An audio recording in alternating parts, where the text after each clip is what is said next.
Hello, all, and welcome to the Movie Bears podcast. I'm Bradley Harris, and along with my fellow husky, hairy, huggable homos and friends, we talk about movies either current or classic on this show. Of course, with a lovable queer bear twist. We are back for a lot of lovable queer bear twist on this episode because we are doing our annual MBP Awards show. Play The Oscars the are coming. fanfare. The Oscars are coming, and we're probably still going to watch them. Maybe. Who knows? But we like to do our own version of movie awards on this show. So, as we've done, gosh, for over a decade now, we're going to be diving into our own unique award categories and revealing our picks for each one. If you are listening live, you're jumping in, or if you're listening through the magic of digital tape delay, head on into the live chat or the comments, depending on your medium of choice. Let us know what your picks for some of these categories are. If you're with us live, we may read some of those on air. And by we, I mean there's more than just me. You've heard from one other already, but let's officially bring them in. Jim Pugliafico is right down the hall from me. Hey, sweetheart, how you doing? I'm doing good. I'm here in my little corner of the studio here at Movie Bear Studios. We're all set up and the technology is flowing and we're ready to go. I'm excited. We do this every year. We go through our categories and give our own version of awards, and that's what we're going to do. Well, I'm excited that you're here and ready to rock with our awards. We're also very excited now that we live in Austin. William Lindis can also be here in MBP Studios, i.e., our dining room. Hey, Will, how are you? Doing great. And one of the most exciting things about this evening was seeing all of the daring and fashion forward looks that were presented on the red carpet before the ceremony tonight. So special thanks to our guest hosts for everyone that was welcoming all of the celebrities, including Poe and Jordy, as they made their way down the red carpet towards the theater tonight. Now, this is going to be a ton of fun. This is my favorite, one of my favorite episodes that we do each year, because it's a celebration of movies, and two, categories are fun and they get kind of weird sometimes. I have no idea what y'all are going to pick for some of the different things that we're doing. So this is going to be a fun night. We're all about fun nights for sure. And we'll be careful walking on that red carpet later. I'm pretty sure a couple of cats left some little bits and bobs from their treats when Cora ran them off to eat them for them, and she sometimes leaves crumbs behind. Yeah, listen, not the worst thing that's ever been left on a Hollywood red carpet by a cat. By anyone. Yeah. my Facebook feed is going to be full of reels of that very thing tomorrow, I'm sure. But cats puking on the red carpet. Indeed. All right. Well, it is episode 545 of the Movie Bears podcast. We are inching ever closer to 600 episodes, but it feels like 545 being our superlative episode this year. I don't know. It sits right. It makes my brain happy that it's on like a 15 cadence year. I don't know what you call that, but it is momentous. It is memorable. That isn't the only 45 going on. Someone here just had a magical birthday. Oh, that's right. I wondered where you were going with that. I was like, are we bringing in President Trump? Is he? No, this isn't a 45, 47 That's thing. It. Now I got to edit that shit out. Yeah, no. We will just transition into one of our favorite 45s. It just happened. So yes. Yeah. Happy birthday to Brad. From not just from Jim and I, but from everyone that's listening on digital tape delay. Happy birthday. Well, first, thank you. And second, you were bringing a little like old school Chris Lopez MBP in that little voice thing you just did there. Well, it was really good. Digital tape delay. I think my dick twitched a little bit. Anyway, well, we have some pretty amazing awards to give out tonight, in our opinion. And they're amazing. We just fucking made them up, pulled them out of our ass, and said, "Hey, let's give out some awards for these things."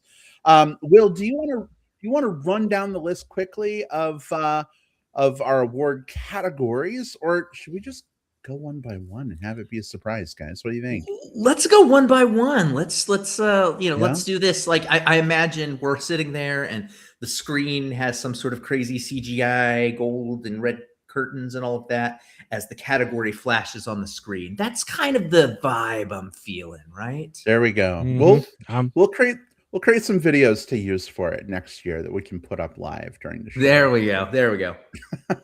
Just kidding. That's way too much work. Nobody Yeah. wants to do that. We say we're going to do it, but now we got to do it. Yeah. So, babe, did you have something? No, I'm with you. Ready? Let's just go right down the list and reveal the categories as we progress. All right. Well, then in that case, we are going to get to our very first category. And that category is biggest shocker. Something that maybe shouldn't have been good that was. No, we're not talking about that, Jim. If you can see him on video. If you can't, I'm sure you can imagine what he's doing right now, because I'm 12. What can I say? We're 65 going on 12. basically, Jim went for the two in that makes you think, one makes you drink. Yeah, that's what it means. That's totally what it means. Yeah, that's what we're reading. All right, so Will, what is your choice for biggest shocker? Yeah, of 2025. Yes. For me, the biggest shocker of 2025 was a film that we actually got to see. I'm trying to remember which festival did we see this one at South by. I feel like we maybe did. Gosh, now at this point, everything's a bit of a blur. The movie is The Black Phone 2. And the reason I'm flagging this one as the biggest shocker is I liked the first Black Phone. I liked it. I had some issues with it overall. I think that it looked fine. There were some elements that kind of worked. The performances didn't necessarily kind of land. And I think because it was adapted from a short film into a feature, there were elements that felt stretched out.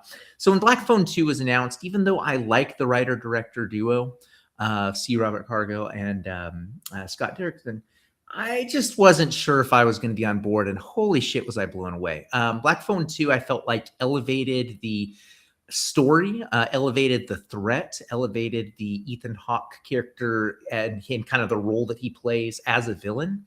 The set dressing was with the kind of the snowy cabins and everything was just so much fun and felt like it was a place that was both real and also a place that felt surreal as it needed to for this sort of story that involves talking to ghosts across phone lines. And the performances by both of the leads, I think, were elevated from what we'd seen in the previous film.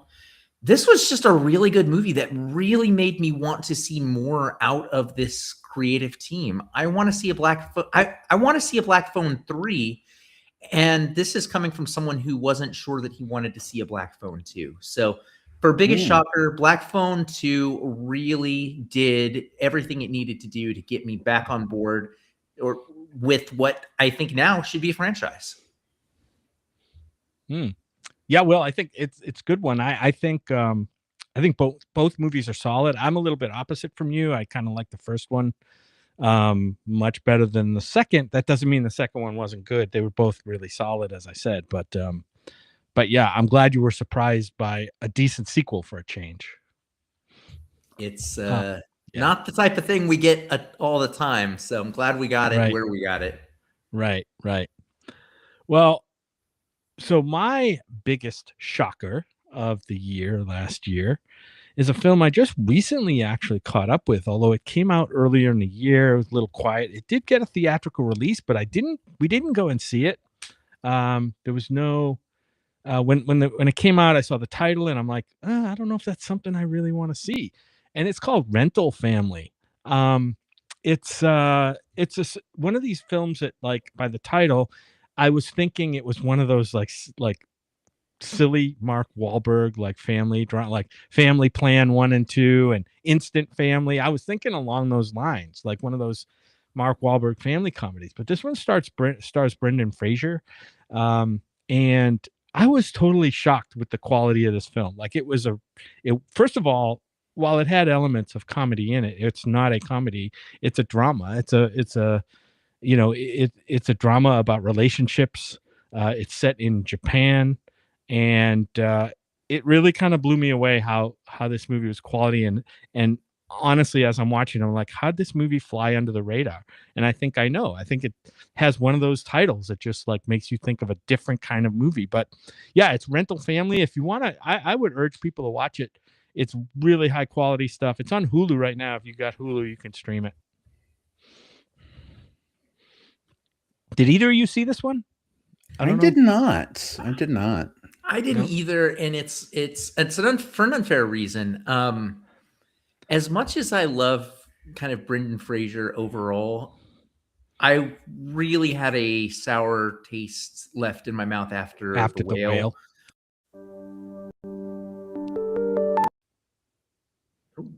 Yeah. Sorry, Jim. Got a keyboard activated a video, so no word.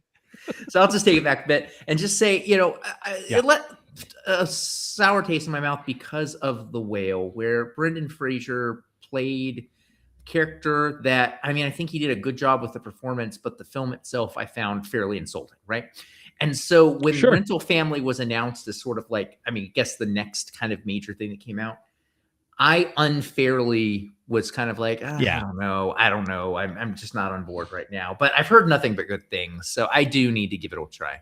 Yeah, and granted, Will, obviously from what you just told me, that Brendan Fraser isn't always going to be The Whale, but it's hard sometimes to lose a stigma that you associate with an actor. But I would say open your heart just a little bit and let his performance here, which is really, really good, work on you. It's a much more muted and human performance. I love it. Well, I'm glad you love it so much, Will. I'm right there with you, though. Like, I don't know, there's something about seeing a fat guy like do a role like that, disparaging fat people, that just that's really hard for me to get past. But I'm really glad the movie is great. I don't know that I'll see it, but I'm glad to hear, Brendan Fraser's name coming up in the zeitgeist again, now that he's, getting some more roles, and hopefully he'll do more to continue distancing himself from The Whale. One thing I'll say, babe, I don't know if it's going to sway you or not, but the main guy from Shogun, the main Japanese guy from Shogun is in this, and he's also really good. Yeah. Nice. That's awesome. Well, I'm glad to hear that. All right, my biggest shocker for 2025, because this is a retrospective award show, is a film that I was pretty sure was going to be flaming hot, literal garbage, left over from car wrecks on the racetrack.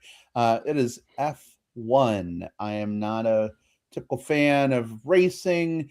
My grandpa used to watch NASCAR when I was growing up, and I didn't understand how watching a car drive 500 times around the same goddamn track could be interesting. But more power to those who do. But when this movie came out, we heard that it was like Top Gun but with race cars. And then we learned that, it's Jerry Bruckheimer and like that whole team. And coming off the heels of Top Gun Maverick, I was like, you know what? I saw Top Gun Maverick 4 times in the theater. I'm going to trust this crew. I'll see it once. Absolutely blown away. It was so good. I think we ended up seeing it in theaters 3 times. So Top Gun Maverick still takes the win there if it's a competition between their 2 films. But takes the checkered flag. It takes the checkered flag. There you go. But Brad Pitt, especially in this, I'm not typically a Brad Pitt person. We share the same first name, and that's about as close as we get. But I actually really liked his performance in this film. He was kind of the maverick, the rebel of the racing team in the movie. And I feel like, I don't know, I walked out of that movie with some interest in F1. Jim, I saw you had the F1 Drive to Survive new season on the TV when I got up from taking a nap. And I was like, I haven't started it yet. I haven't I'm like, started it yet. maybe I'll watch an episode of that with you and check out the season. But after we saw this movie, we went out and spent probably too much money on like a racing setup, which is now in our garage, sadly. Hopefully we'll get that back out and have some fun with that soon. But it was fun just to kind of relive the movie by, racing with an actual wheel and pedals, and it was great. So I was shocked. But it was really good. Yeah, who would have Yeah. thought that, a gay dude would like a racing movie? But that you're probably in the like 1% of 1%, people who in our community that would kind of dig a movie like that. I'm guessing. Man. And I'm there with you, by the way. I'm right there with you. But I don't think there are that many kind of in the filmosphere, and especially the gay bear filmosphere, that might have dug that movie. But I I don't know. I mean, the fact that it's it's up for Best Picture, and I think that it's it's definitely it's probably not kind of in the pole position for that one, in terms Pole of position. in terms of the overall kind of critical analysis of everything. But I think enough people liked it that it's maybe not to the same degree that people liked. I think Top Gun Maverick had like a real like renaissance of like energy behind it that I don't think F1 had. But I think there was some of that with F1. I saw a little bit. I enjoyed it too. I mean, this is a film where I think the immersion is the big deal behind it. Like, it feels when you're kind of going around the track like you're actually there. This has one of the best overall sound designs that I saw this last year, which isn't one of our categories here, but it is one that, it may win a statue for here on Oscar night. So, this is a good pick. Brad, are you looking forward to maybe them coming out with an F2 or maybe even an F3 sequel? As long as it's not like Alt F4, I think we're okay. So there you go. I'll see him up till that point. So. All right, let's move into our next category, which is Best Surprise Performance. This is the performance that came out of nowhere, hit you over the head with a chair. I don't know, it got your attention. Maybe it's an unknown actor. You're seeing their first performance and it just reached out and grabbed you. Or maybe it's an actor that's already a known quantity, but has become more quality. We'll start with Will, of course. Will, what was your best surprise performance of 2025? Yeah, whenever we do this category, I always have to look at it from those two different angles. Like, is this someone that I thought was not great that has elevated, or is this someone who I thought was good that has done, reached new heights? We kind of have that right in that description, right? And for me, I'm really going to go with the latter for this year's pick. And I'm going with Jessie Buckley as Anya in Hamnet.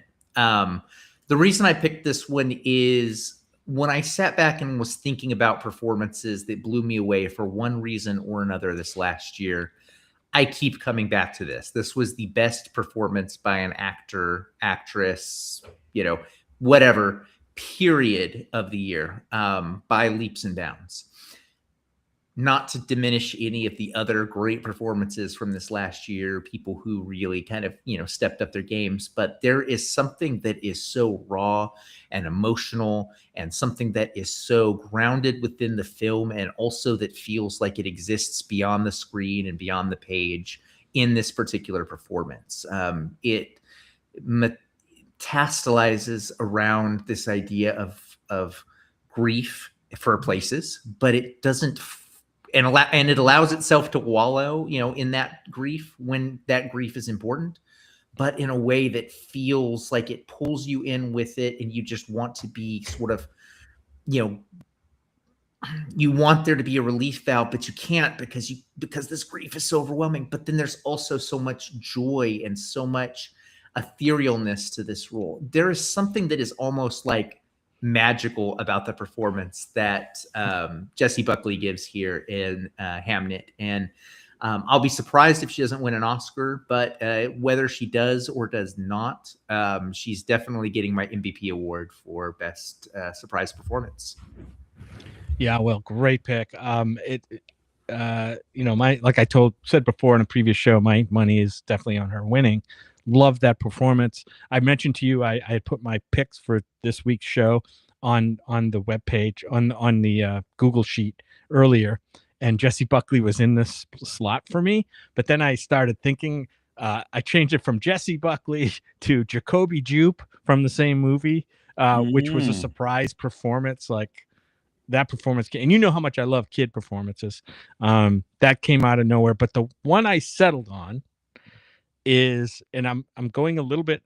I don't think there are any hard and fast rules here. I don't think it has to be a human.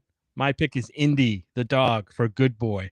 Like that is a performance that the whole movie rode on that dog's performance, and it was fantastic. I've never seen animal acting done that well before, and yeah, I think Indy was the most surprise performance of the year. If you told me that one of the best performances of the year would be by a dog, I would have said like hell, but but show me, I want to see it. And that's what we got when we went to South by. It was great. Yeah, see Good Boy if you can. Indy's performance is incredible. It's so funny that you bring this up, Jim, because my pick for best surprise performance of 2025 is Indy the dog from Good Boy. Yes. Who we got to meet and give scritches at South by last year. It was amazing. But yeah, I've never seen an animal actor act the fuck out of things like Indy did, right? It just in terms of like emotional expression. And I know, there's probably all kinds of tricks they did to get him to do a lot of the things he did in the film. Just like they did with Jessie Buckley. Maybe they gave her a little treat after 20 takes, Yeah.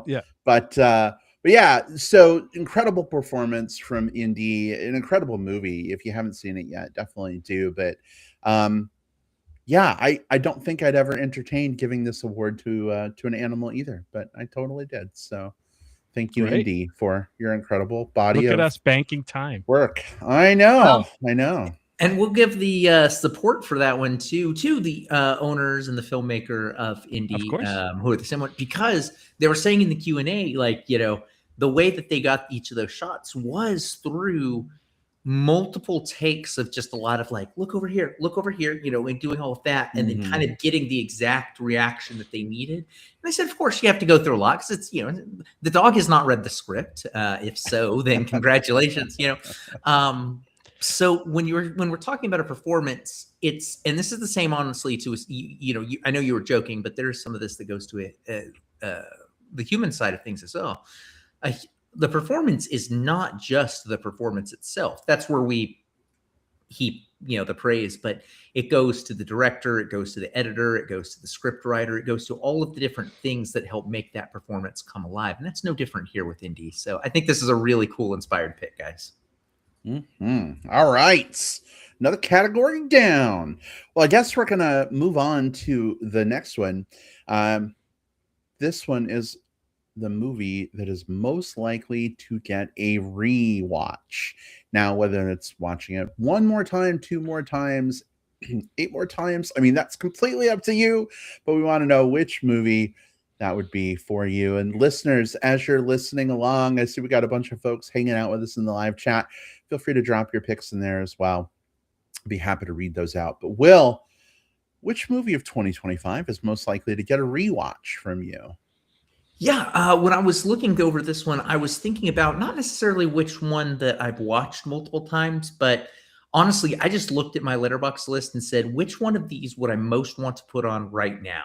Like, so in other words, very short term, like, most likely to get a rewatch because I kind of want to rewatch it.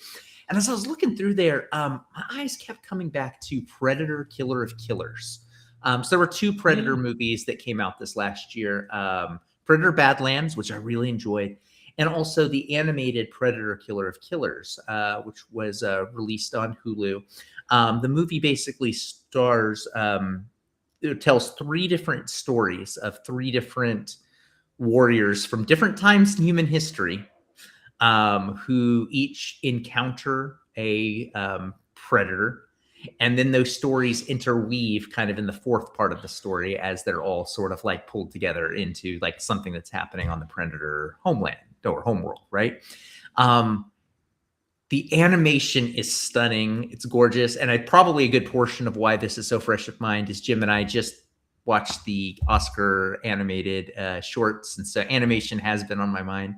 But this was just a cool as fuck movie. Just like really cool, exciting fight scenes. I love following three different characters from three different like sort of time periods or, let me rephrase, parts of the world, like narrative parts of the world, I guess, man, this one's really good. I don't know if you guys have seen this one yet, but I would encourage anyone, if you haven't yet watched Predator Killer of Killers, it's the goods. It's just a cool action story, but it's got story, it's got narrative, it's got character, it's got all the things that you want. So yeah, Predator Killer of Killers. I'm excited to dive back in, and probably a few times, because I feel like I'm going to discover more about that world each time. Have not seen that one. Well, of course, I saw the other Predator movie this year, but have not seen this one. And man, that's a lot of Predator this year. Like Predators are. You said Predator has been present in various times during human evolution. Is that right? Is that what this movie portends? Is that right? Yeah, and we've seen that, not going too deep into it, but we've seen that a little bit in some of the Predator movies, even Predator 2 back in, gosh, when did that come out? Late 80s. There's a scene where there's like a katana and like there's just different like weapons from different like cultures through history. So it's like, oh, the Predators have been like doing this to humans for a long time. Well, this lets us see some of those stories instead of seeing the relics of those stories. So that's what's so cool here. Nice. Awesome. Yeah. Well, we'll definitely have to catch up to that one for sure. Jim, what is your most likely to get a rewatch movie? My most likely to get a rewatch movie is a film that I really liked out of, I think it was out of, I can't remember if it was South by Southwest or Fantastic Fest, but it's called The Plague. And it is out on streaming platforms. It's called The Plague, and it's about these kids at a summer water polo camp, and just kind of the interplay between the different personalities, and young teens have these weird quirks and they're learning about life, but it's also got a really darker side to this film too. That has, I will just say, spoiler, has nothing to do with the real plague that went around Europe in the 16th century or whatever. But yeah, I like the performances in this film.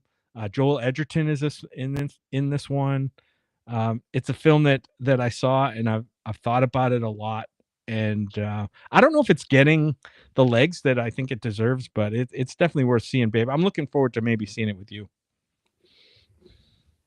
Yeah, definitely could check it out for sure.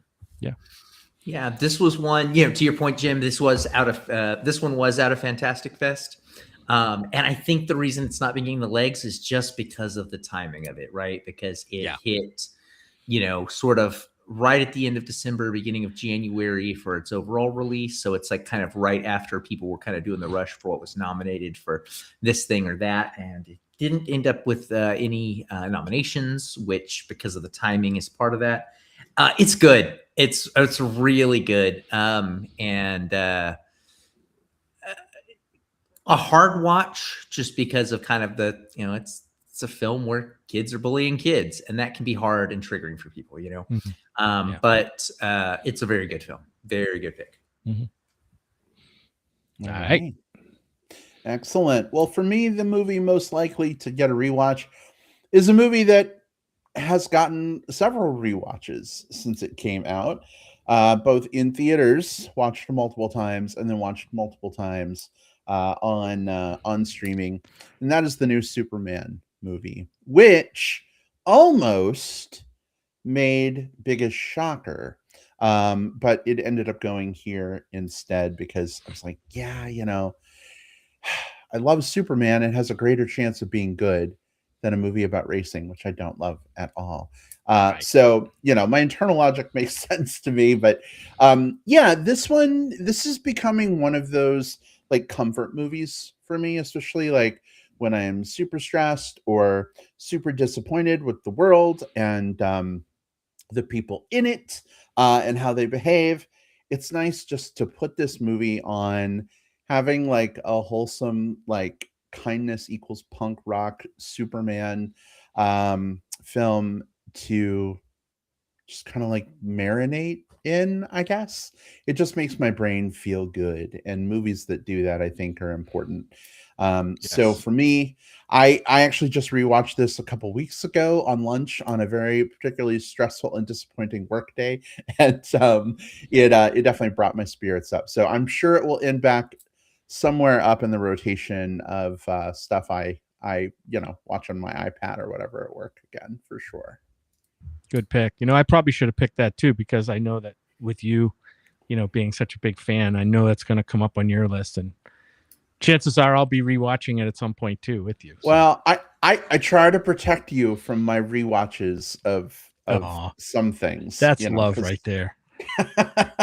There's That's only gay so movie much love. movie watching time, right? Yeah.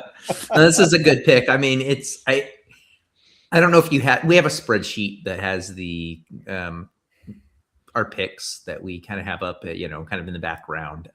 I don't know if you were looking over at it, Brad, but when you said, well, the film that I started typing Superman, was awesome. Nice. I was like, I know what Brad's going to put here, and well deserved, because this is a movie that, for a franchise that had let itself fall so deeply into cynicism, which I feel like we have enough cynicism kind of happening in the world right now as it exists. It's nice to see a film that embraces optimism, but not shallow optimism. This is a movie that recognizes that there are real threats, that there are real bad dudes doing really bad things, not just the Lex Luthors of the world, but even the people that need to be dropped into a building by a hawk woman. This movie recognizes that, sometimes you have to, sometimes you can't pull your punches, and sometimes you have to make the hard decision, but it always does so with an air of hope and optimism and this desire to sort of potentially eventually see the best in humanity. And that's what a Superman story is and should be. So from that point, this is a great pick. So Brad, thank you for flagging it. Oh, thank you. Oh my goodness. The most perfect super timing in the world. Bill Zanowitz is in the live chat. He says, I just started listening and it looks like I came at the perfect spot. Oh, came in at the perfect spot. Bill Z, so great to have you on the show. Hey, Love you, Bill. miss you, mean it. Will, you actually got to hang out with this very handsome, esteemed gentleman recently. So fucking jealous. We were very jealous. Yeah. I was at a work trip in the area where Bill is at. And so we met up and we talked comics and movies and local kind of local history and politics and stuff like that. But like the most fun part of it was, of course, just hanging out with Bill. He's just such a, it's just like when we saw each other and the first thing he said was like, oh my God, you're real. And I said, yes, we're real. Because we've known each other now for 15 years, but like on the internet. But then we just talked so much comic books. It was great. It was wonderful. Yeah. Bill, I miss you already. Aw. Well, Bill, we are due a trip to your area maybe at some point. So maybe we can get in to see you. I don't know that it'll be this year, but when it happens, it'll be awesome. We're looking forward to it. All right, moving to our next category, biggest tearjerker. This is that movie that just unstops the waterworks in whatever form that looks like for you. For some folks, it's a manly mist sheen across the eyes. For other, it's like me, you're ugly crying and sobbing in a movie. Will, what was your biggest tearjerker of 2025? I really did not want to come into this category and or to this award show and sort of double dip, but there's a couple of spots where I've double dipped with movies. And I picked Hamnet.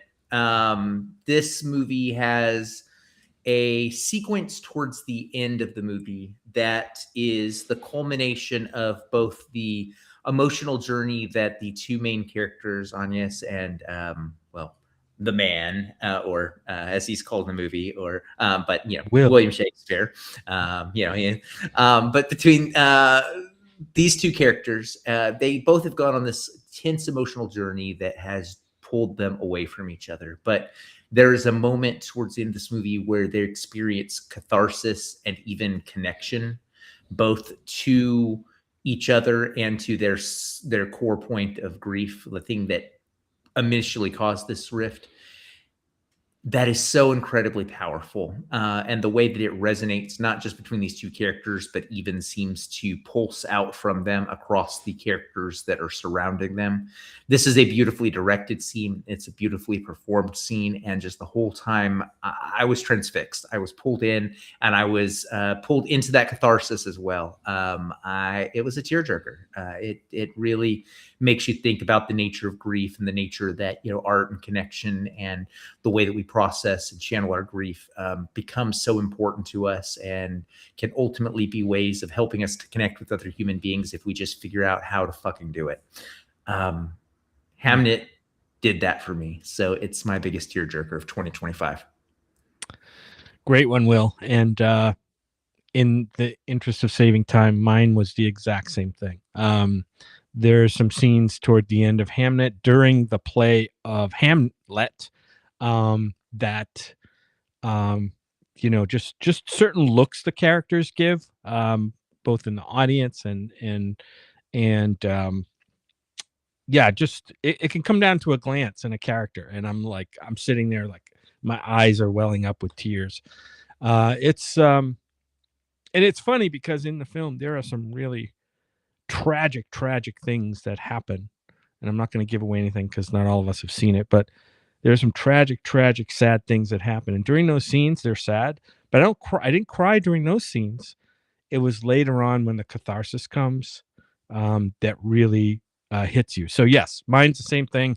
My biggest tearjerker scene and movie is Hamnet.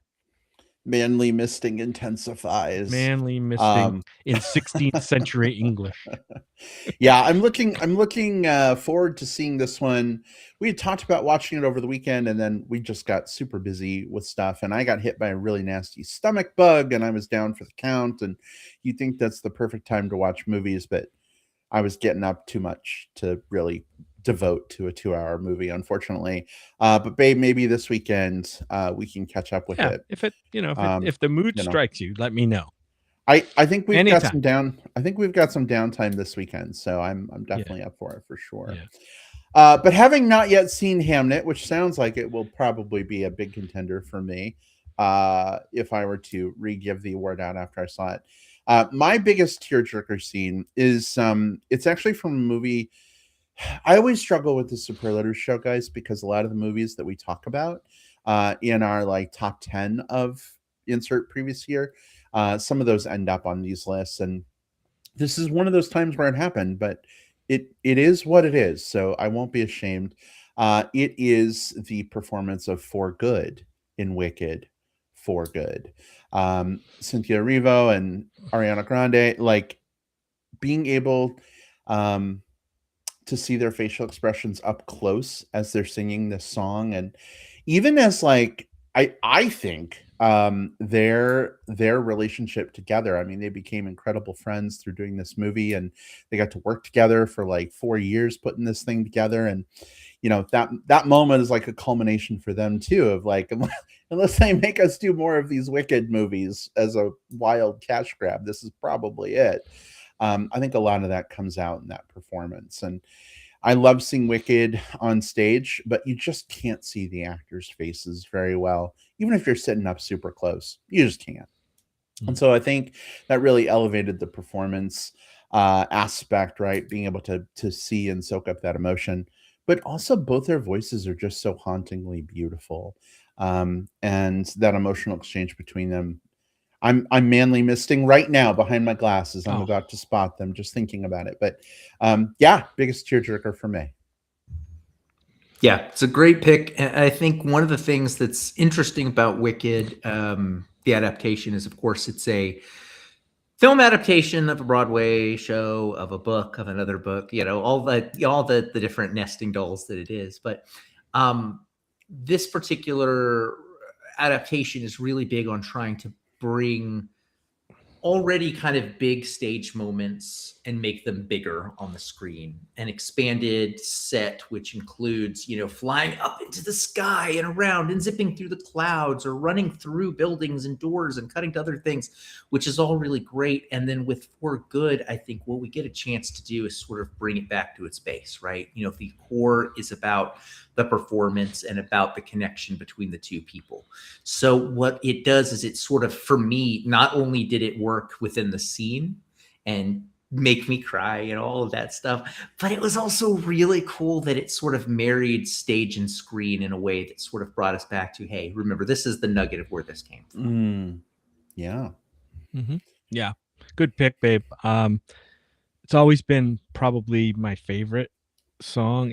I guess it was the first song that really kind of drew me to Wicked, was For Good. So for this to be kind of the emotional pinnacle of the two films, I've grown to love, of course, other songs from the musical too, but this one's always been kind of the first one that hit me, and it's great. So I think what you're saying is it's like a comet pulled from orbit as it passes the sun. Yes. Yeah. Like a seed dropped by a skybird By a in a distant skybird wood. in a Okay. distant wood, right? Who's to Okay. say? Who's to say? Musical nerds. All right. Awesome. Well, check it out. We're 45 minutes in and we still have 6 categories to go. Oh my God. We're flying. Let's keep it flying. Let's head into our next one, which is the best hell yeah scene in a movie. That scene, that moment, that thing that happens that literally makes you go, hell yeah. Will, what is your best hell yeah scene in a 2025 film or media? Yeah. So one of the things that I personally enjoyed outside of movies in 2025 was things where I would see people spouting off like kind of racist or, Nazi or like Klan kind of bullshit in real life, and then them getting, kind of slugged in the face by someone, yes, okay, we should be the bigger people, but sometimes, there's some catharsis and joy in just seeing a shitty person being like, brought back down several pegs. And so for that reason, the scene that most resonated with me, especially in 2025, was a scene in Sinners, where one of the characters gets to basically mow through a squad of Klansmen. Yes, that's my most hell yeah moment of the year. Nice one. It fits, like, it's also an emotional part of the story. It ties up some loose ends. It creates more issues for the characters. There's a lot of different things where this isn't just like, this isn't a scene that is indulgent. Fuck, was it fun to watch, especially again in the beginning of 2025. Kind of think back to things that were happening at the around that time.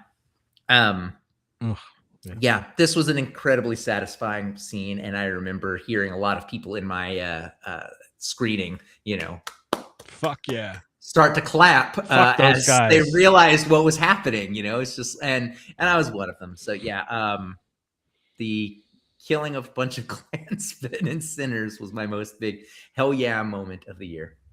All right. Yeah, definitely a very cathartic moment for sure. Yeah, for sure. Hey, we have a newcomer to the chat. Jose says hello. Hello, Jose, and welcome. Welcome. Hey, Jose. All right. Jim, let's move on to your best hell yeah moment. My best hell yeah moment is a movie that I caught up with very recently. It's in a movie, and all I'm going to say is that it is basically swinging, glitter jizzing cat dick. So, God. So that is that. It's one of those scenes where it's like, it's not necessarily a cathartic moment, but it's just like a holy shit moment. Like, what the fuck am I seeing right now?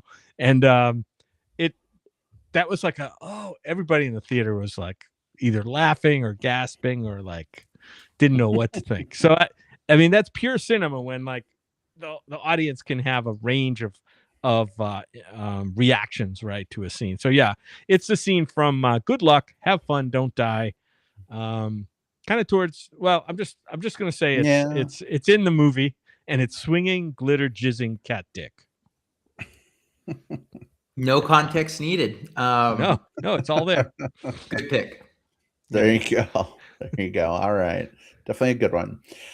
For me, my biggest hell yeah moment comes from a movie I've actually already talked about, but I think this is no, there's one more repeat. Sorry. But it's my lived experience, so it's allowable.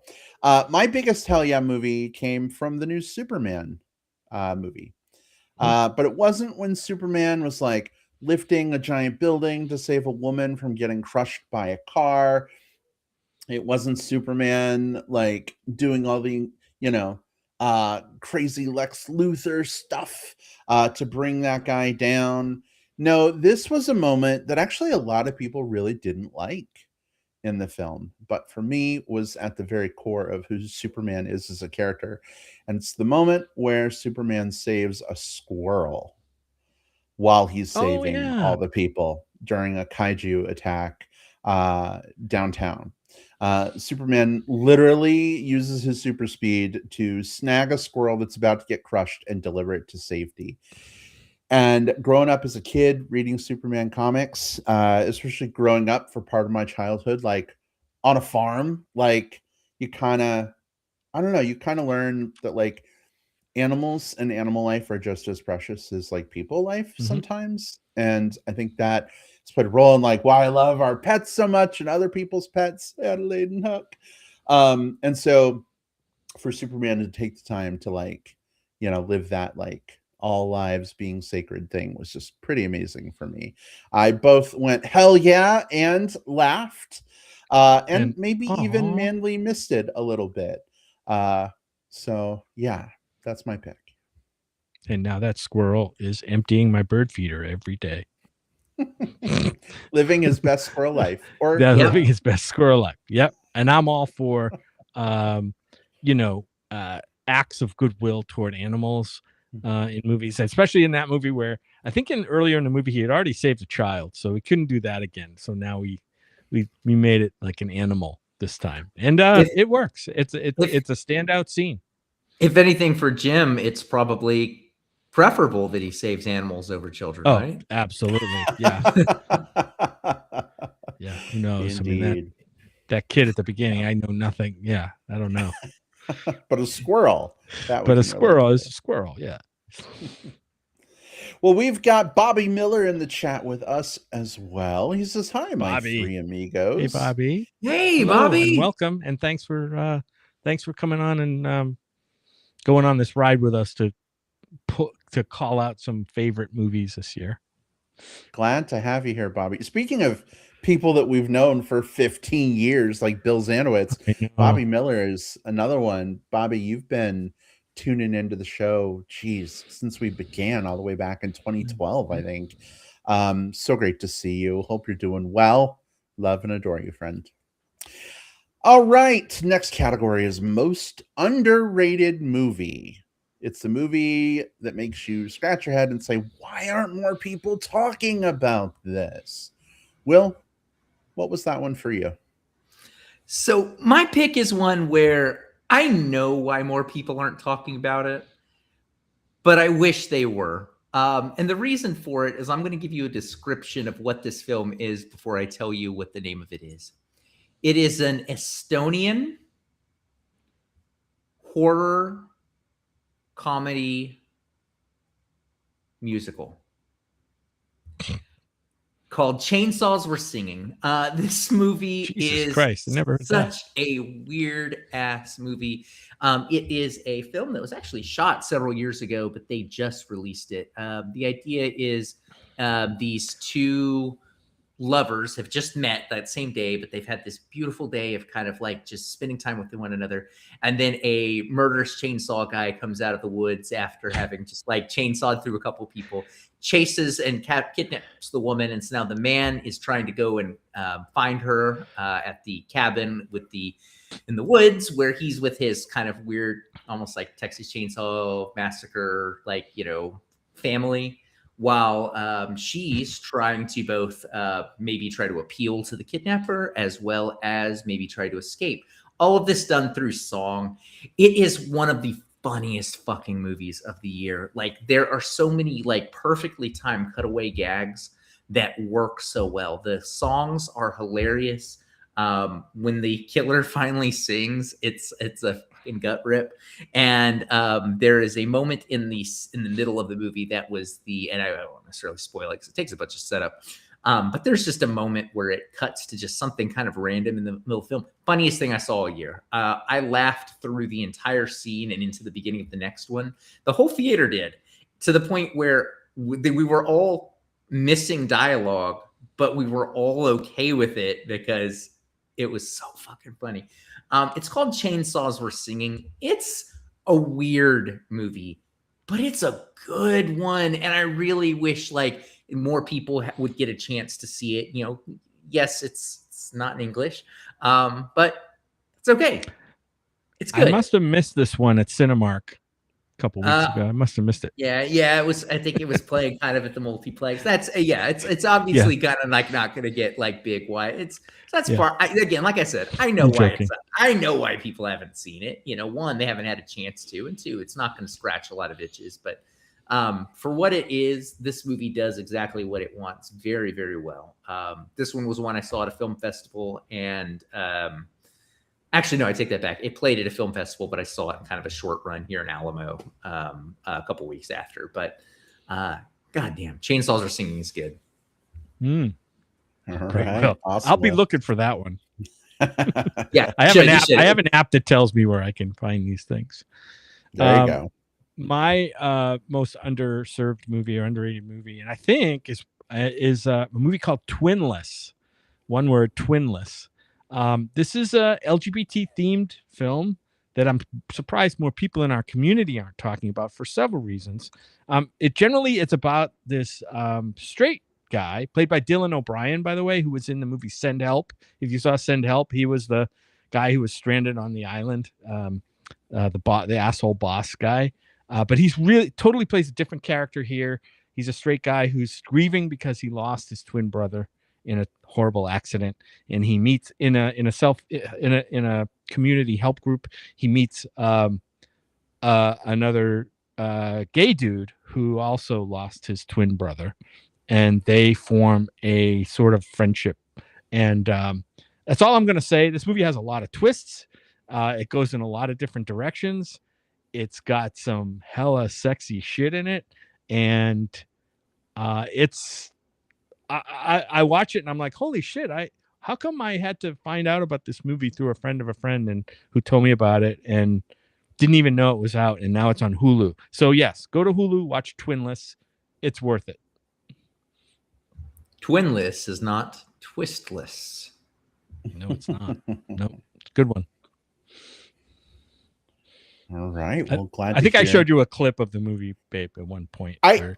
Yeah, I sat down and watched some of it with you. It wasn't for me, but I'm really glad that you enjoyed it as much as you did. And yeah, I had never heard of it, and I don't think I've heard of anybody else besides people deep in film circles talking about the movie. So we have a question.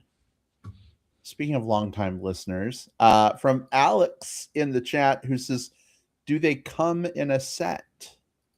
Get it? The twins come in a set. In this, well, the twins are dead, so maybe not. Maybe not. I'm not gonna spoil a thing. Like I said, there's twists and turns in this movie, and there are sexy scenes. And yes, I'll just say, watch it and find out. If you watch it, get back to me and let me know how you liked it. This isn't Army Hammer and Timothy Chalamet. They don't come in pairs. Oh my goodness! Peach I thought it is, was the but, peach, but yeah, whatever. it's just the joke. Yeah, it's better. Yeah. All right. For me, the most underrated movie, I won't spend a lot of time on it because we talked about it earlier, was Good Boy. And I think one of the reasons why is a lot of people I know who saw a trailer or heard about it know that it's a horror movie featuring a dog as the main character. And their lovely human hearts are afraid to see animals in peril, which I totally get. I don't like to see it either. So they didn't go see this movie, fell off the radar. A year later, whatever, they're going to be like, oh my God, I never saw that, but it's on streaming and I just watched it. It was one of the best things ever. At least I hope that's what happens. I think this movie does a great job. If you're one of those folks who's, really concerned about seeing an animal, in peril and being tortured, I think they do a really, really good job of like having the dog be the main character. Yeah, there's some supernatural ooky stuff going on, and but I never was in a position where like I felt like I was watching animal torture porn or anything like that. Nope. If anything, it elevated seeing animals in movies and having animals in your lives. So Right. I hope you'll see it and then talk about it a whole lot more so other people see it too.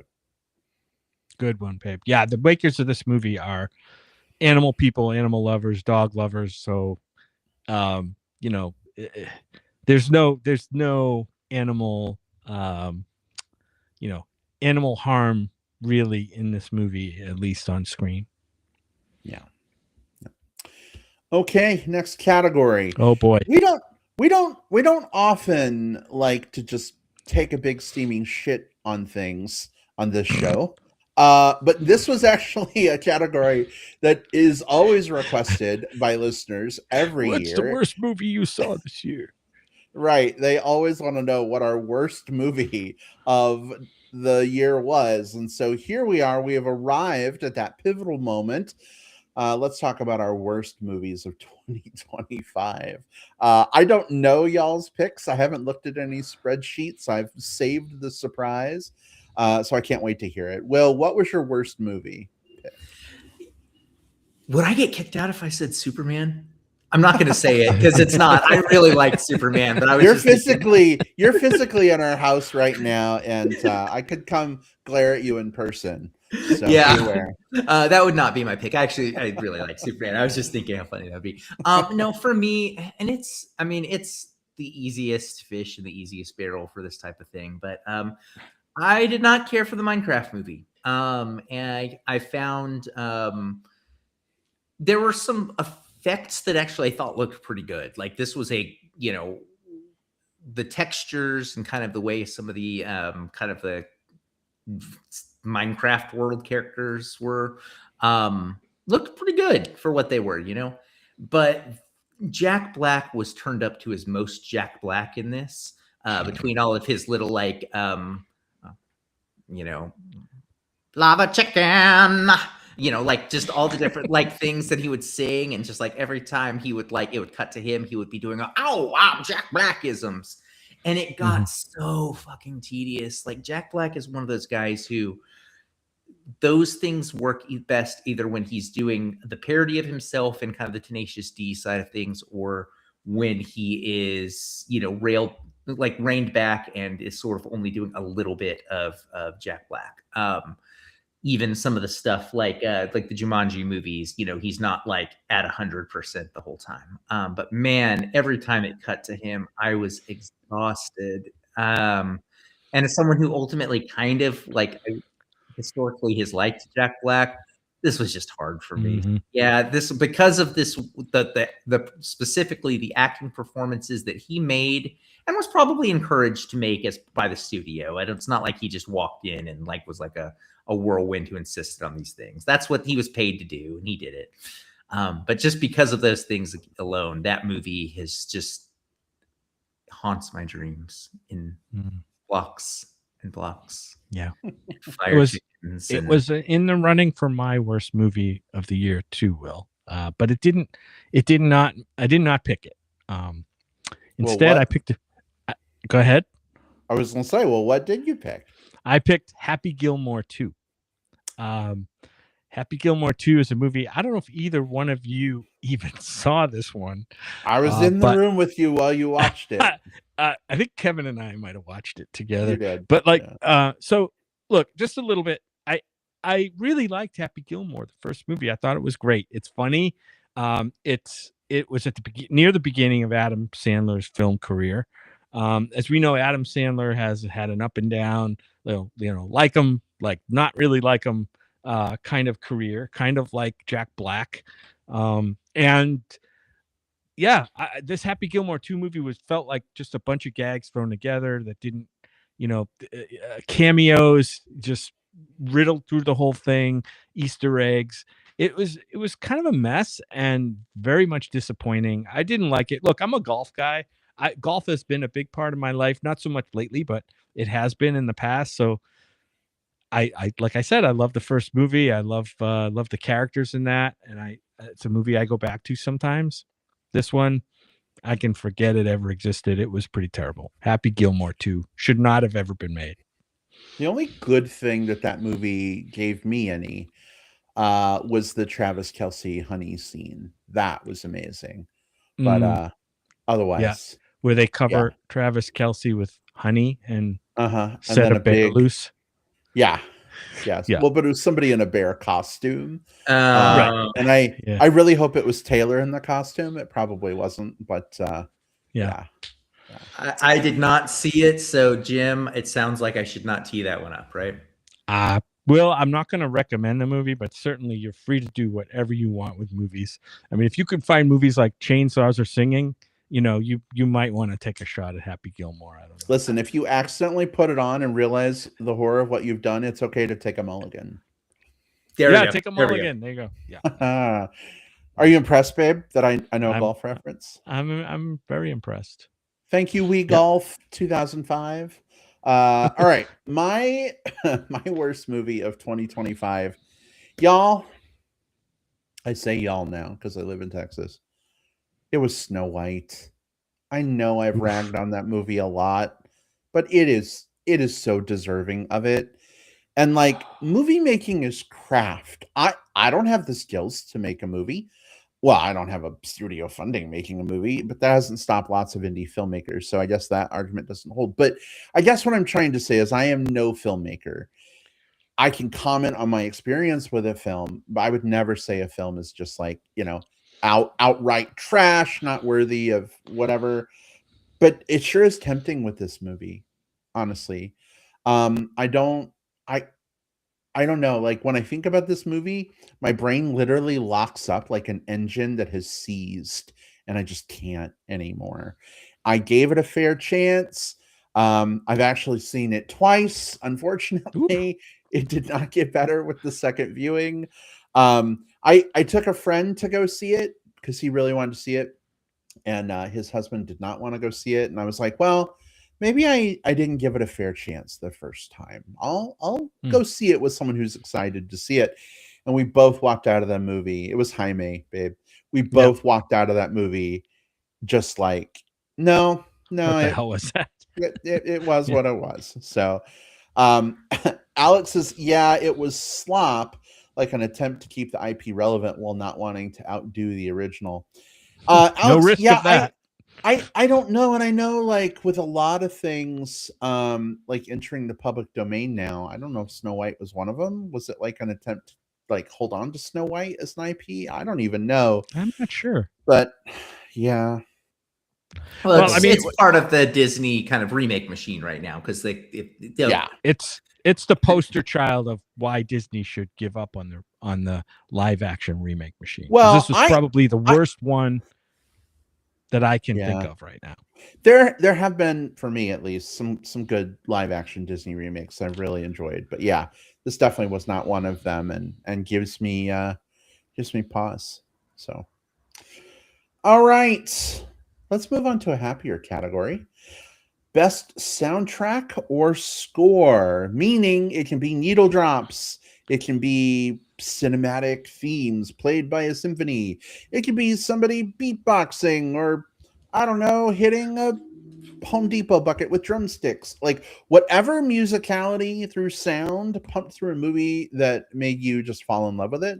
That's what we want to hear about. So, Will, what was your best soundtrack or score? This is always the one I cheat on a little bit because I picked both a soundtrack and a score.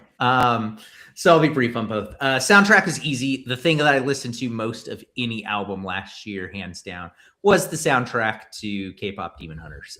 Every single one of those songs charted, which is amazing. And every single, if you looked at my, Apple Music top 5 songs of last year, 4 of them were K-pop Demon Hunters songs. So,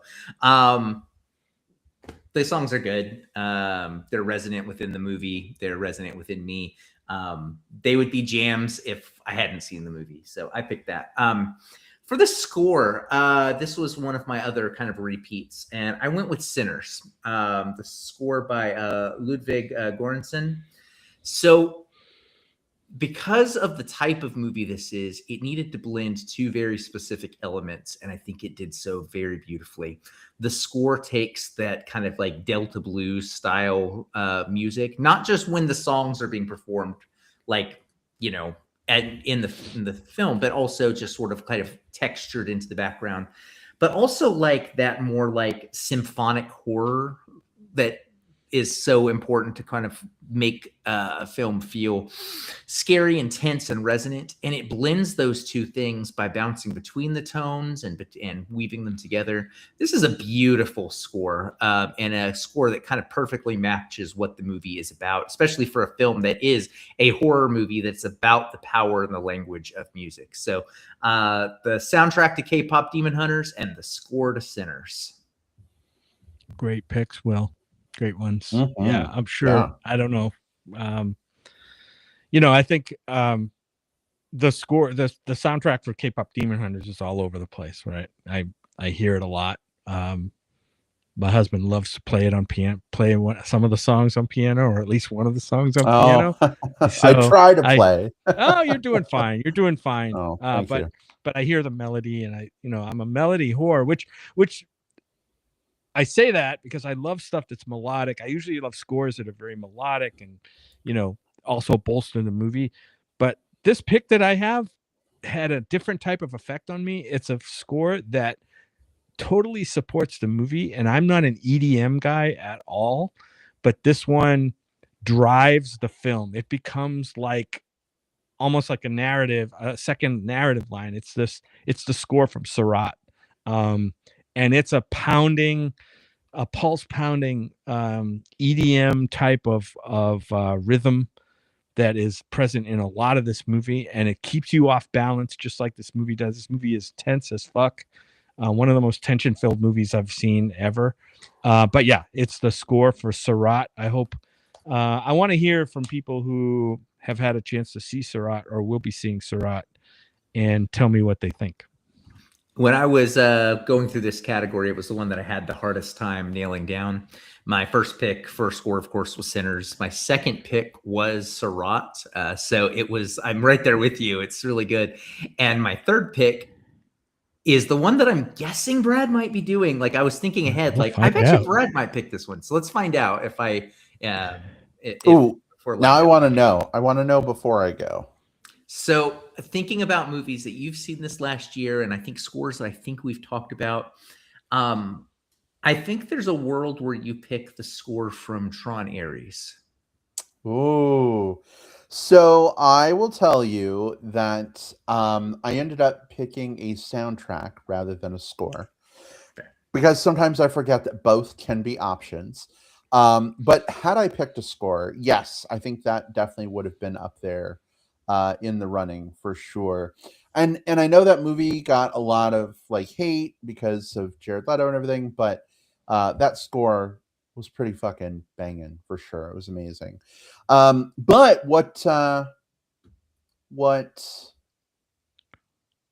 I think for me, I'm reevaluating, and it still holds true. I think the best soundtrack for me is K-pop Demon Hunters. Will, I agree with you. I was like, have I listened to anything else more than K-pop Demon Hunters? So I was just looking through my Apple Music. The only thing I've listened to more than that was Taylor Swift's new album. And That wasn't a soundtrack to anything, unless you count the movie release Eras. party thing. Yeah. We went. Well, the Eras Tour movie though, was that Eras Tour movie wasn't this last year, but that was the year. Yeah. But K-pop Demon Hunters, hands down. I was just looking at some stats, and I probably listened to it way more than like most people. But for a movie that I initially hated the first time I saw it because I was in the wrong headspace for it, to then be the thing I've listened to the most, I think is pretty amazing. And yeah, I'm right now I'm trying to learn how to play what it sounds like on piano, and I have a lot of fun playing it. When it starts to sound like the actual song, I get really excited because I'm new to playing piano. But it has just one of the most beautiful melodies that I've ever heard in a song. So yeah, really, really good. By the way, Will, are you into lo-fi beats at all? Yeah, I like lo-fi beats, especially to study to. I found some really great lo-fi versions of the K-pop Demon Hunter songs that I have been listening to a ton as well. I'll send them your way if you're interested, but they're also really good. Please do. Yeah. Sure. All right, y'all. We've got two categories left. Two left. All right. So the next one is favorite documentary. We don't always give documentaries enough love.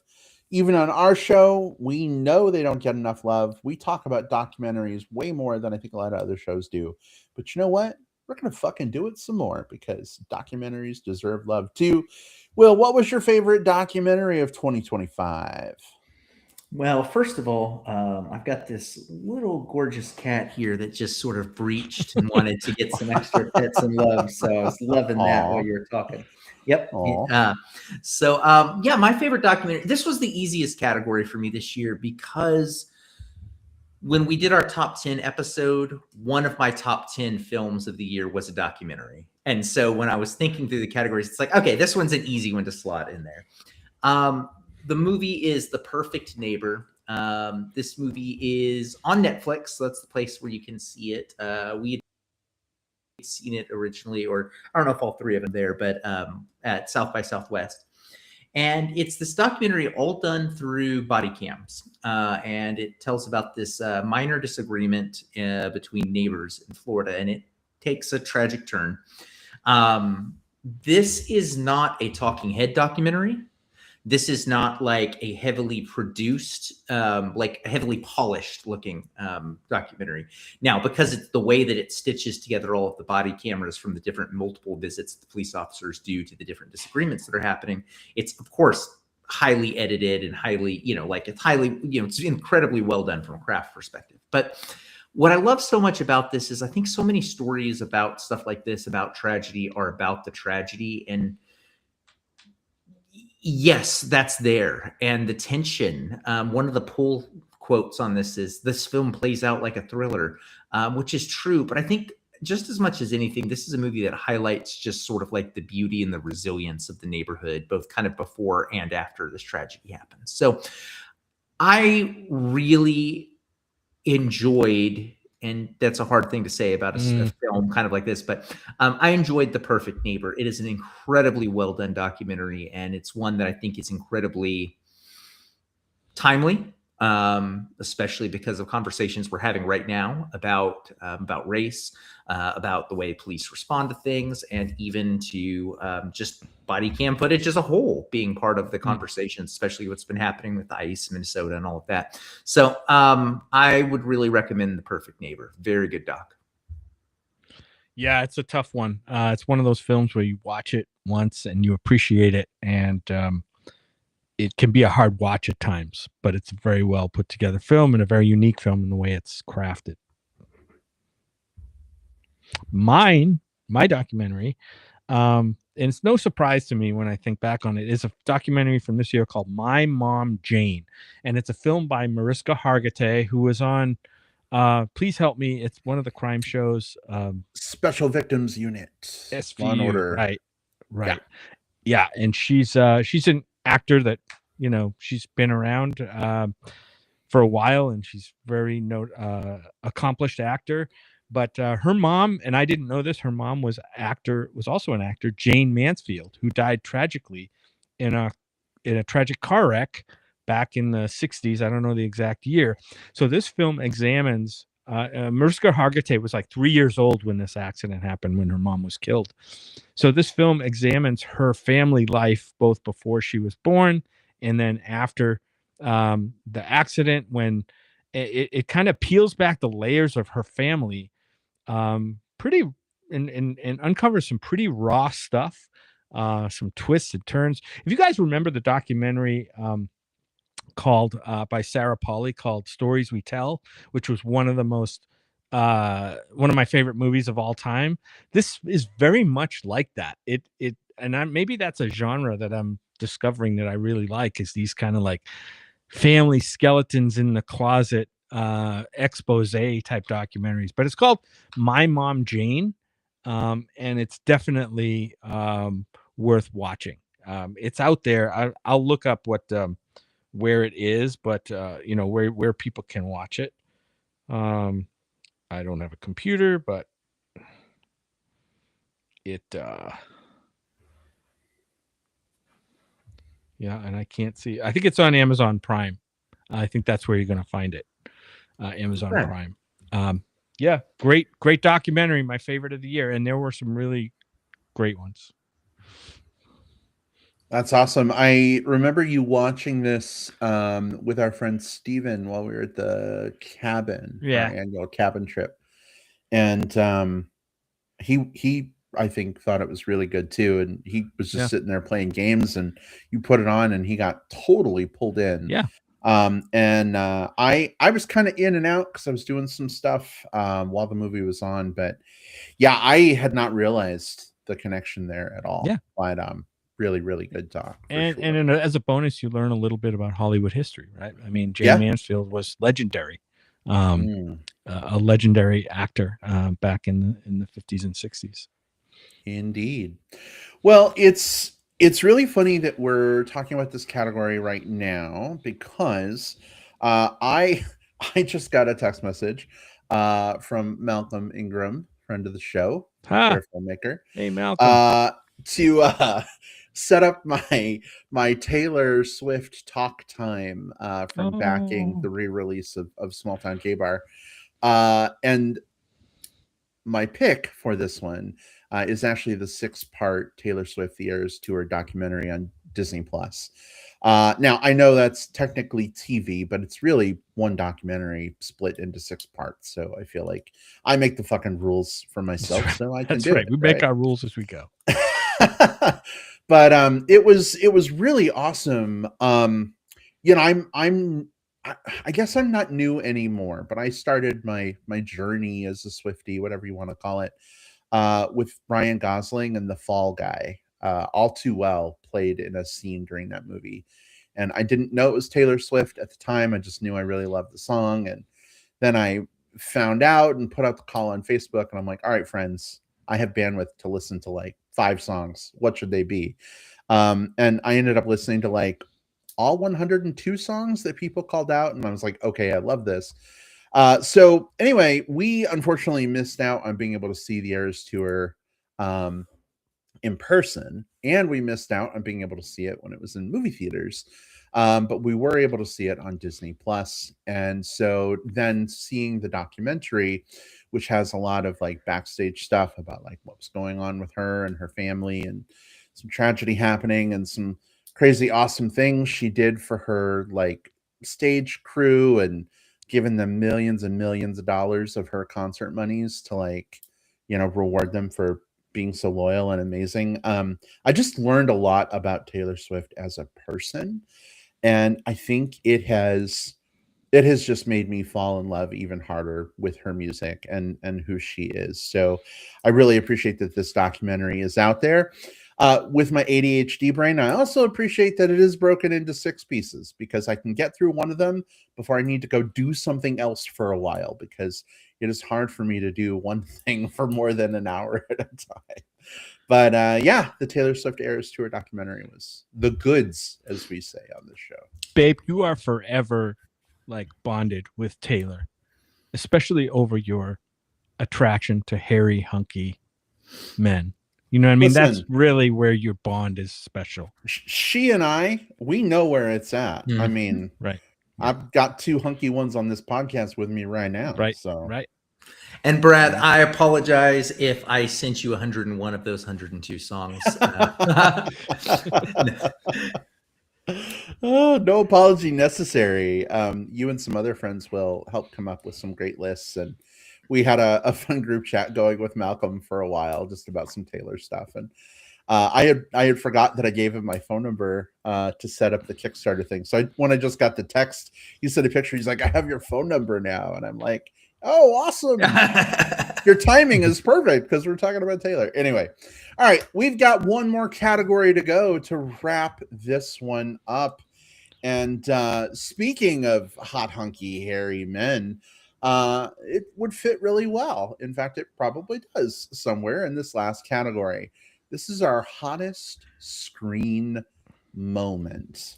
Which actor caught your eye? Which scene turned up the heat? Which incidental butt fucking you didn't expect in a movie made your nether regions tingle? Will, what was that for you? This was the hardest one for me to come up with, pun intended, because the one that was the most obvious pick for me when I was looking at everything, it's like technically a 2026 release, and I kind of want to hold on to that. So I've got a free one to use for next year's episode. So I banked that one for myself, and instead choosing The Housemaid. So The Housemaid is a very sultry, twisty, turny kind of like psychological drama slash soapy kind of movie that also has a thriller, a heavy thriller element built into it. Sydney Sweeney stars across Amanda Seyfried and Brandon Sklenar. And there are some scenes specifically between Sweeney and Sklenar where one, there's a lot of eye fucking, like basically just like, there's a lot of male gaze. There's a lot of looking over everything. And then there's a lot of, or not a lot of, but there's some actual fucking. And these scenes are done with, because it's and I say this in a good way. This is a sleazy movie, but in a good way. Like it knows what it is and it's leaning into it and it's having fun with it. When it does those things, it does it really well. And so when I was thinking about this as we were kind of getting going, it's like, yeah, this one I think was probably the hottest movie because it knew what it wanted to be. It knew that it needed to be sexy. It gave us some scenes of Sklenar kind of walking across the room, just sort of showing off like a pretty darn perfect butt. So yeah, this was my pick. So I think it's The Housemaid. Had some of the hottest screen moments, collectively of the year. I got to co-sign your pick. It's not the one I chose, but it was close. It was very much in the running. But when I remember that we were like 5 feet from him last year at South by Southwest in his hunky leather daddy jacket when he was here for the drop, I just I wish I could have touched that butt in a consensual way. In a consensual way. You'd still be in jail if you had, but whatever. If he turned around and was like, "Hey, would you like to touch this butt?" I'd have been like, yes, I would. Always consensual. Yes, me all too well. All too anyway, okay. Jim, what was your hottest on-screen scene or moment? Like you, Will, this was the hardest one for me because I don't think there was a scene that like was hot because I think some of the actors are like my type hot. You know what I mean? There wasn't anything that I could just say, oh yeah, it was really hot because he's so super hot. But the hottest scene was a sex scene from a movie called Pillion. And I don't know if it's a 2026 or 2025 pick, but I'm fucking using it on this category. So it's the first sex scene in the movie. I'm just going to call it the Ali BJ scene. And I think that is super hot. There's an element of BDSM that's introduced in that scene, which also adds to its hotness. Just kind of Hey, Will, do you remember earlier when I was like, As long as you don't pick me up, we're good. He was like going up and kind of clawing at my leg, and he was starting to pull himself. So I'm like, "Oh, I'll bring him the I'll rest lift of the him up. way." Yeah, but And he he's didn't like, wanna come "Where?" up. Yeah, he didn't want to come up the rest of the way. He Yeah, wanted to he's- just kind of halfway pull. He just Sorry, wants to tell babe. you. That was He just wants- hilarious. Yeah. Anyway, the Alley BJ scene from Pillion is probably like the hottest scene so far, or that we saw last year for me. It just kind of, as it was happening, I'm like, ooh, this is like really, this is pushing it, like, and that's cool. So I made the choice to save Pillion for 2026. I know it was out in the UK in 2025 for like 5 months before it came here. So Jim, absolutely totally valid to choose it for 2025, of course. I don't know if I'll remember next year by the time we get here to include it. So I'll just say now there's a scene in that movie as well, where they're in the woods and the subs are just like bent over. The picnic Scene, and the teddy doms bear are picnic. Yeah. the doms are just helping themselves to what's on offer, and it was pretty fucking hot. Really hot. So yeah, really good movie to pick for this for sure. Alex has got to make sure your parents don't walk in while you're watching that. Yeah, no kidding. They might have some questions, maybe even more questions about the BDSM than the sex, but I would love to be in the room when some of our listeners watch that movie, if they ever do, with their parents. That would be hilarious.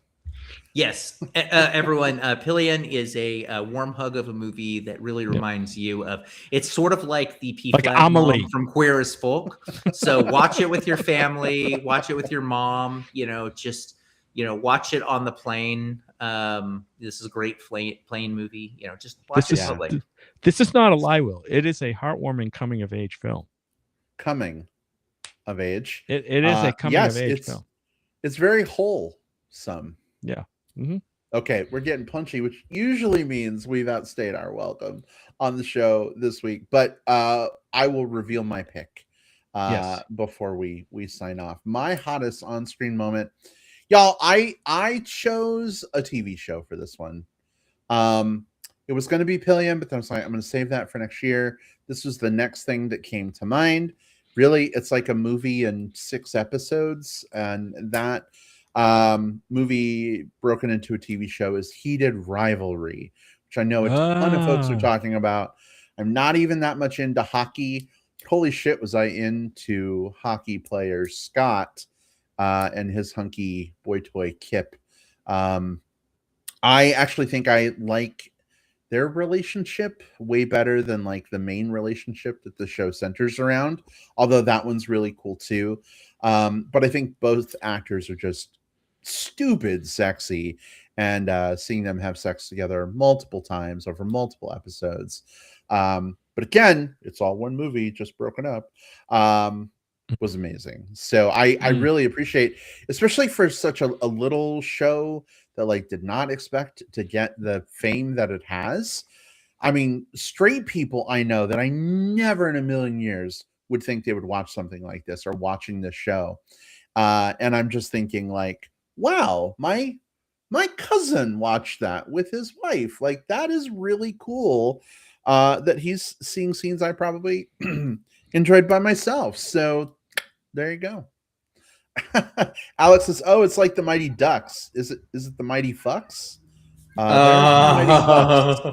There are some Mighty Fucks for sure. I've got to say, I haven't seen it yet, but the people that recommend it to the most, I've got a lot of like straight friends that have recommended it to me. So I think you're right. Like it's a crossover. It's a crossover. And I think part of it is because it was originally written as, there's a genre of book lit that is like, basically queer male relationships, but it's sort of like written with like a straight female audience in mind. And that's kind of where this came from.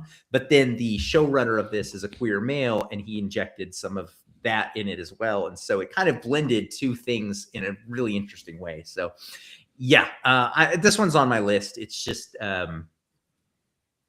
timing. Yeah, there's a lot out there, Will.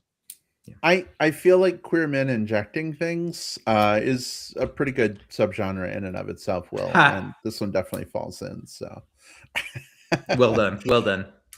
All right. Well, that brings us to the end of the MBP Awards show for 2026. Da, da, da, All about da. things from 2025. Jim, I'm sure you'll find some fun fanfares for us. Sure. If you want to drop something in, or just capture that and use that, periodically throughout. So we've got South by Southwest coming up very fast now. We're going to be covering probably a lot of things from that festival. Probably more so you guys than me, because I got a few passes for things that I can see and check out when I'm available, but definitely looking forward to seeing a few films during the festival. If you were in Austin, Texas for South by, don't be surprised to see myself or Jim and Will buzzing around. Feel free to literally yell our names, say hello, talk movies while we're in line and hanging out. And we'll definitely be coming at you. We usually do a couple of episodes where we talk about all the things that we saw. A lot of those movies may not be out for you to see for another year.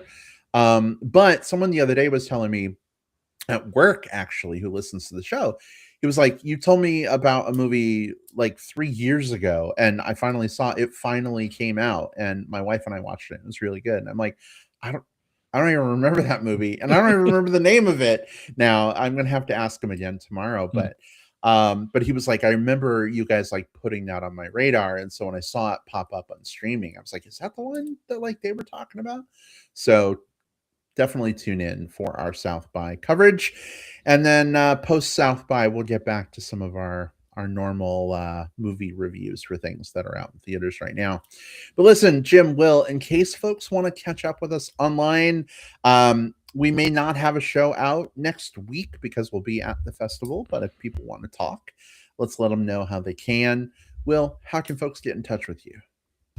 Yeah, easy to find me on Facebook. Just look for William Lindis. On letterboxd.com, a place that we are not sponsored by, but we love using. People can post film reviews and make lists and stuff there. I'm at the Movie Bear. So if you want to talk movies, look for me there. If you want to talk life, look for me on Facebook. Those are the two. See me there, or see me at South by if you happen to be there. All right, great. Well, thanks so much, Jim. How about you? Same here, same as Will, under different names. My name on Letterboxd is at JJP Out West. That's my initials, JJP Out West, all one word. And on Facebook, it's just Jim Pugliafico. All right, excellent. You can find me on Letterboxd as well at iBradPro, like iPad Pro. Get it? Ha! But it was a screen name that wasn't taken, so it works for me. You can also find me on Facebook. Just look for Bradley Harris. I'm the chubby guy with a beard. You probably haven't seen a million of those, but I'm the only one that's named Bradley Harris, at least that I've run into so far. Feel free to say hi. We got some folks giving us some goodbye love in the chat. Alex, Bobby, everybody else, thank you so much for joining us. Thanks, everybody. It was really super fun to have you along for the ride. Yes. And if you're joining us through the magic of digital tape delay on Apple Podcasts, Spotify, etc., we love you just as much. Thanks for taking us along in your commutes to work, or your walks in your neighborhood, or I don't know, while you're playing World of Warcraft and grinding out your dailies, wherever we fit into your lives. We appreciate that there's a place for us there, and we appreciate speaking of your friend, our mutual friend Steve. Yeah, exactly. All right, we love you all. Take care. We'll see you next time. And seriously, if you see us during South by, flag us down. Goodbye, everybody. Bye. Bye-bye.